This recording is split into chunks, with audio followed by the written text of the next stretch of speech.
प्रभूचा गौरव असो आता आणि सदा सर्वदा. Praise the Lord, praise the Lord, praise the Lord. Hallelujah, hallelujah, hallelujah. God is good and all the time, and all God's people said, and all God's people said, and all God's people said. ख्रिस्त प्रेमाने झपाटलेला प्रेषित संत Paul हे पुस्तक कदाचित तुमच्या वाचनात आलेलं असेल आणि त्याचे लेखक आहेत बायबल पंडित फादर डॉक्टर फ्रान्सिस परेरा. त्यांना कोणीतरी विचारलं की प्रभू येशू ख्रिस्तानंतर तुमच्या जीवनावरती सर्वात जास्त प्रभाव पाडणारी व्यक्ती कोण? आणि एखाद्या झाडावरून पिकलेलं फळ टपकन खाली पडावं तसे त्यांच्या तोंडून शब्द बाहेर पडले, संत पॉल. Praise the Lord. त्यांनी अब्राहमाचं नाव घेतलं नाही, मोशेचं नाव घेतलं नाही, दाविदाचं नाव घेतलं नाही, एवढे सगळे संदेष्टे मोठे मोठे होऊन गेलेले त्यांचं नाव घेतलं नाही, सगळे 12 प्रेषित त्यांच्या समोर होते त्यांचं नाव घेतलं नाही, पवित्र मरियेचं सुद्धा नाव घेतलं नाही, ताबडतोब त्यांनी नाव घेतलं संत पॉल. आणि मग त्यांना विचारण्यात आलं की तुम्ही संत पॉलने एवढे कसे काय प्रभावित झालेले आहात? आणि त्यांनी सांगितलं 1980च्या आसपास मी रोम येथील बिब्लिकम संस्थेमध्ये अभ्यास करत होतो आणि हा अभ्यास करत असताना माझ्या लक्षात आलं की जर संत पॉल ह्या जगामध्ये आला नसता किंवा शौलाचं परिवर्तन झालं नसतं तर नक्की काय काय झालं असतं? आपल्याला बऱ्याच गोष्टी कदाचित कधीच समजल्या नसत्या. अर्धी अधिक पुस्तकं नव्या करारातील संत पॉलच्या नावावरती आहेत, 13 पत्रे आणि प्रेषितांची कृत्ये ह्या पुस्तकातील अर्ध पुस्तक त्याच्याविषयी, त्याच्या परिवर्तनानंतर काय काय त्याने केलं, प्रवास कसे केले त्याच्याविषयी सगळी माहिती. म्हणजे 27 पैकी 13.5 पुस्तकं ह्याच्यावरती प्रभाव आहे संत पॉलच्या विचारसरणीचा, त्याच्या जीवनाचा. म्हणून फादर सांगत आहेत की रोम वगळता करिंथ, गलती, इफिस, कलस्सै, फिलिप्पई, थेसलनिका ही नावं आपण आज सहज घेतो, परंतु ती कोणामुळे शक्य झालेली आहेत? संत पॉलमुळे. Praise the Lord. आणि ते आणखी पुढे जात आहेत की बऱ्याच गोष्टीची माहिती आपल्याला कधीच मिळाली नसती. तिमोथी कोण, तीत कोण, फिलेमॉन कोण, आपल्याला कधीच माहिती मिळाली नसती. पण त्यांच्या जीवनाविषयी थोडीशी माहिती आपल्याला संत पॉलच्या पत्रातून मिळत आहे. आणि मग जगतो जीवन नव्हे मी माझे, ख्रिस्त जगतसे मम जीवनी, हे गाणं आज आपण जेवढ्या आनंदाने गुणगुणत असतो ते कदाचित आपल्या ओठांवरती नसतं. माझ्यासाठी जगणं म्हणजे ख्रिस्त आणि मरणे हा लाभ आहे, अशा प्रकारचं वचन. विश्वास, आशा, प्रीती तिन्ही टिकणारी आहेत, परंतु त्यामध्ये सर्वश्रेष्ठ प्रीतीच आहे. ही वचनं आपण कधीच ऐकली नसती.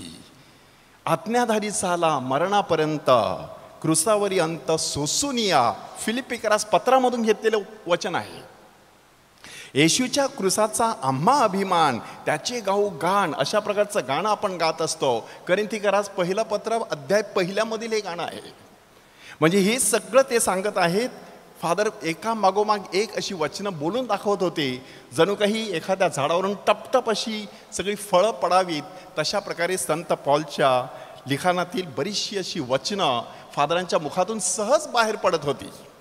ते म्हणत होते की आपल्याला परमेश्वर अनुकूल असेल तर प्रतिकूल कोणीच असू शकत नाही. देवावर प्रीती करणाऱ्या व्यक्तीसाठी सर्व गोष्टी मिळून कल्याणकारक होत असतात. ख्रिस्त मेलेल्यातून उठवला गेला नसेल तर आपला विश्वास व्यर्थ आहे. अरे मरणा तुझी नांगी कुठे, अरे मरणा तुझा विजय कुठे, मरण विजयात गिळलं गेलेलं आहे. शब्द संत पौलाचे आहेत. आनंद करा, उल्हास करा, प्रभू ठाई सर्वदा आनंद करा, सर्वदा आनंदित असा, निरंतर प्रार्थना करा, सर्व स्थितीत उपकार स्तुती करा. संत पॉलने दिलेला सल्ला. परमेश्वराची शस्त्र सामग्री धारण करायची, सैतानावरती विजय मिळवायचा, किंवा बोलणे किंवा करणे जे काही करायचं ते परमेश्वराच्या नावाने करायचं. फादर फ्रान्सिस परेरा बोलत होते आणि त्यांच्या लक्षात कदाचित येत नसेल, पण ज्या व्यक्तीशी ते बोलत होते त्या व्यक्तीच्या जीवनावरती एवढा प्रचंड प्रभाव पडला की त्या व्यक्तीने अभ्यास करायला सुरुवात केली. आणि 2008 29 जून 2008 तर 29 जून 2009 हे जे वर्ष आहे ते संत पॉलला वाहिलेलं वर्ष. आणि म्हणूनच पेपल सेमिनरीमध्ये जगभरचे जवळजवळ 50 बायबल पंडित एकत्र जमलेले आणि त्यांचा विषय होता संत पॉल. योगायोगाने एका परिसंवादाचं संयोजन करत होते फादर फ्रान्सिस परेरा. आणि त्या ठिकाणी पेपर सादर करण्यासाठी जी व्यक्ती आली त्याच व्यक्तीने फादरांना एकेकाळी प्रश्न विचारलेला, तुमच्या जीवनावरती संत पॉलचा एवढा प्रभाव पडला कसा? त्या व्यक्तीने अभ्यास केला आणि एवढ्या पदाला जाऊन पोहोचली. 50 बायबल पंडिताच्या समोर त्या व्यक्तीने आपला पेपर त्या दिवशी सादर केला. Praise the Lord. परमेश्वराच्या सामर्थ्याचा हा छोटासा बोलका पुरावा आहे. फादर आणखी पुढे जाऊन सांगतात की त्या ठिकाणी मला एक प्रश्न विचारण्यात आला की तुम्हाला माहीत असेल 2008 आणि 2009च्या काळामध्ये ओरिसामधील कंदमाल ह्या ठिकाणी ख्रिस्ती लोकांवरती हल्ले होत होते. 100 लोक मृत्युमुखी पडलेली, 56,000 लोक बेघर झालेले, देवळांची मोडतोड करण्यात आलेली, धर्मगुरू आणि सिस्टरांवरती अत्याचार करण्यात आलेले होते. त्यांना मानहानिकारक जीवन जगण्यासाठी जणू काही त्यांच्यावरती दडपण आणलं जात होतं. मिस्सा करायची नाही, प्रार्थना करायची नाही, प्रभू येशू ख्रिस्ताविषयी बोलायचं नाही, अशा प्रकारची परिस्थिती त्या ठिकाणी निर्माण झालेली. आणि त्या पार्श्वभूमीवरती फादरानं कोणीतरी तिथे प्रश्न विचारला की अशा परिस्थितीला संत पॉलने काय उत्तर दिलं असतं. पुन्हा एकदा किती सुंदर असा शब्द त्यांच्या मुखातून बाहेर पडलं बघा. त्यांनी सांगितलं असतं, प्रभू म्हणतो माझी कृपा तुला पुरेशी आहे. Praise the Lord. हालेलुया. म्हणजे अशा परिस्थितीला सामोरं जात असताना अंतःकरणामध्ये संत पॉलच्या वचनांचा दिवा जर झळकत असेल तर पुढील अंधकार चटकन नाहीसा होऊ शकतो. एवढी वर्षे एकाच क्षेत्रामध्ये अभ्यास करत असलेली ही व्यक्ती फादर फ्रान्सिस परेरा कशी पटापट उत्तरं देत होती बघा.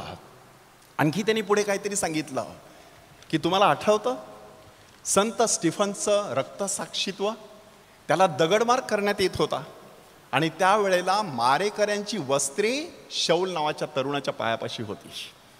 तिकडे स्टीफन मरत होता, इकडे शौल जन्माला येत होता.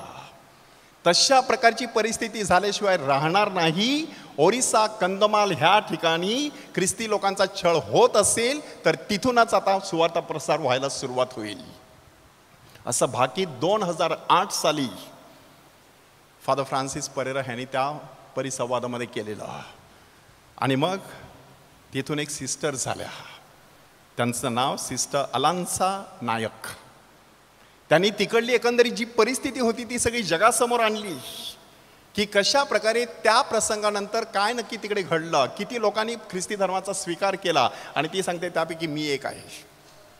आज ही सिस्टर दिल्लीमध्ये त्यांच्या धर्मसंस्थेमध्ये प्रोव्हिन्शियल हाऊसमध्ये कार्य करत आहे. Praise the Lord.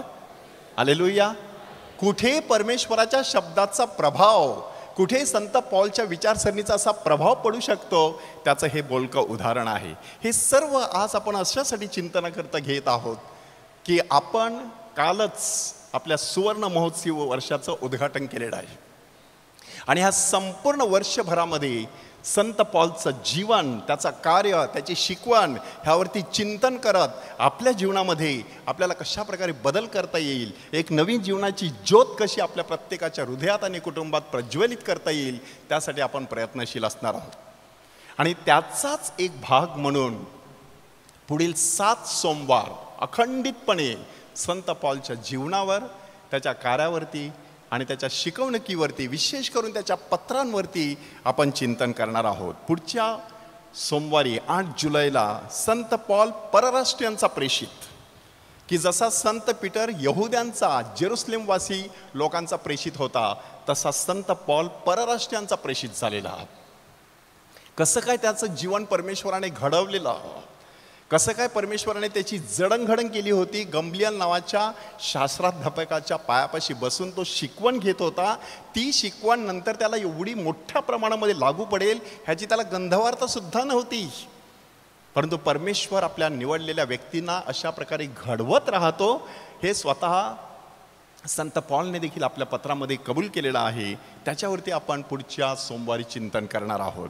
15 जुलैला रोमकरास पत्र, की माणसाचं तारण नक्की कशाने होत असतं, नियमशास्त्राने होत असतं की विश्वासाने होत असतं, अशा प्रकारचा मुख्य विषय त्या ठिकाणी चिंतनासाठी घेण्यात आलेला आहे. बऱ्याच वेळेला आपण कायदे कानूनवरती बोटं दाखवतो, परंतु श्रद्धा नावाची एक गोष्ट असते, परमेश्वराशी असलेला एक नातेसंबंध आणि त्याच्यावरती विसंबून राहण्याची एक प्रवृत्ती असते. त्याने कोणत्याही परिस्थितीवरती मात करण्यासाठी अंतर्यामी माणूस बलसंपन्न होऊ शकतो. रोमकरास पत्रामधून आपल्याला अभ्यास करायचा आहे. 22 जुलैला करिंथीकरास पत्रे 2 पत्रे पौलाने लिहिलेली आहेत.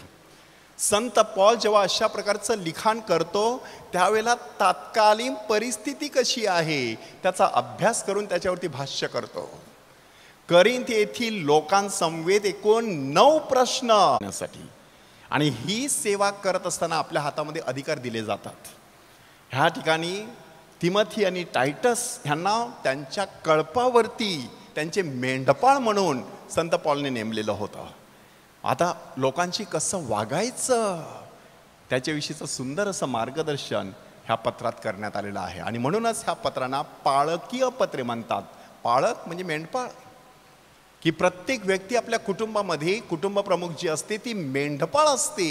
त्या व्यक्तीने कशा प्रकारे आपल्या कळपाचा सांभाळ करायचा त्याविषयीचं मार्गदर्शन करण्यात आलेलं आहे. आणि म्हणूनच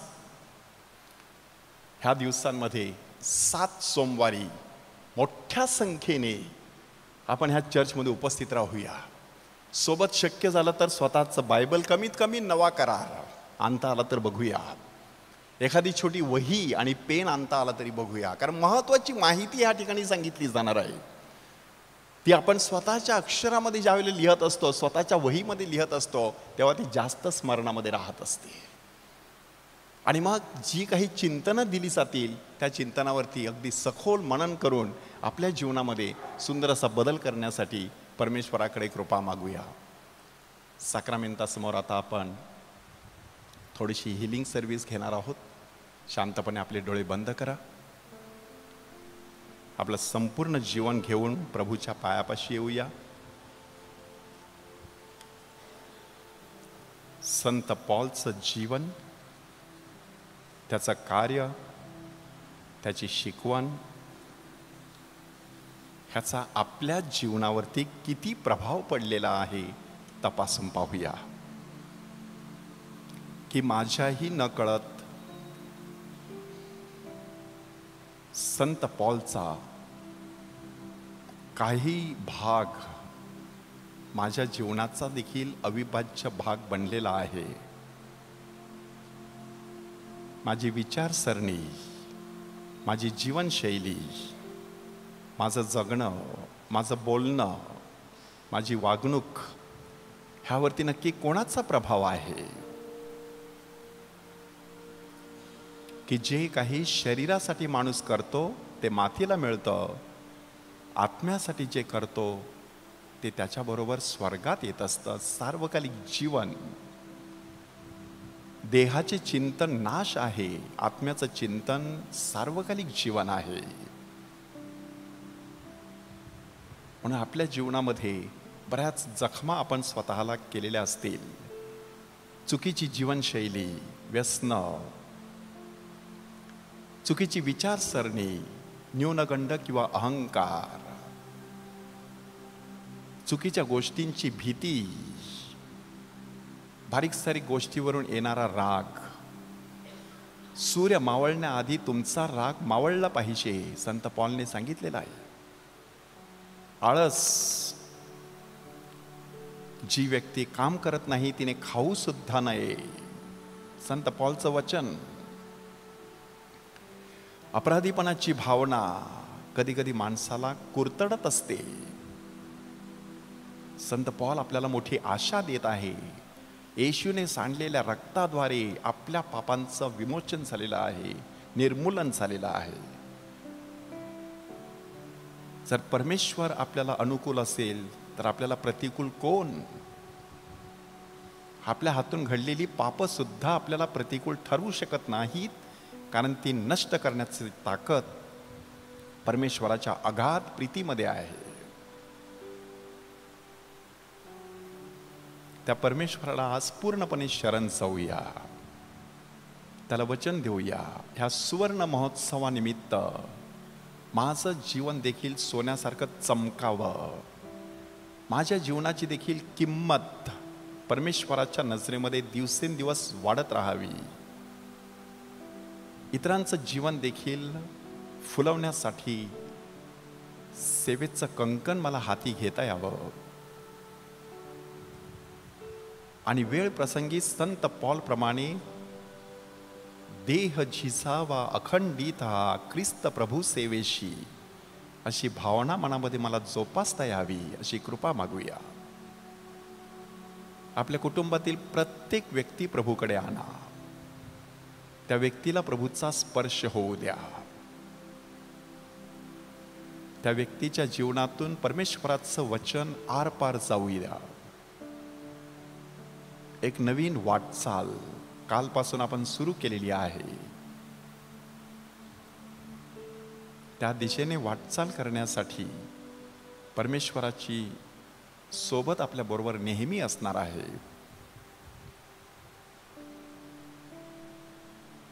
ज्या परमेश्वराने पौलासारखा माणूस घडवला, ह्या जगात पाठवला, आणि ज्या संत पौलाने 13 पत्रांच्या माध्यमातून हजारो लोकांची जीवनं प्रफुल्लित केली, तेजोमयी केली,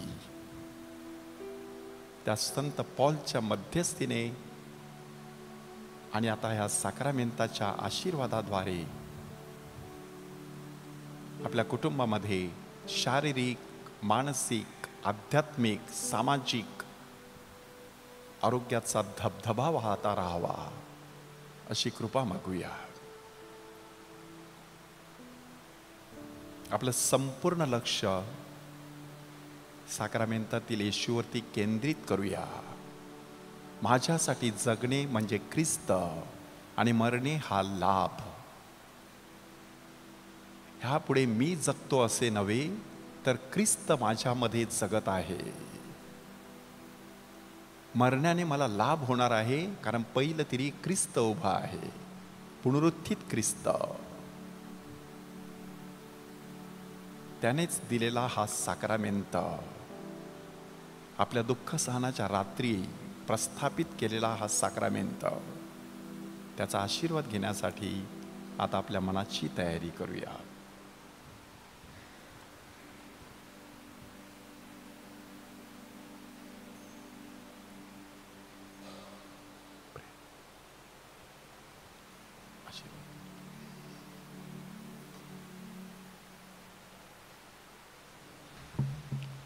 आपण उभे असूया.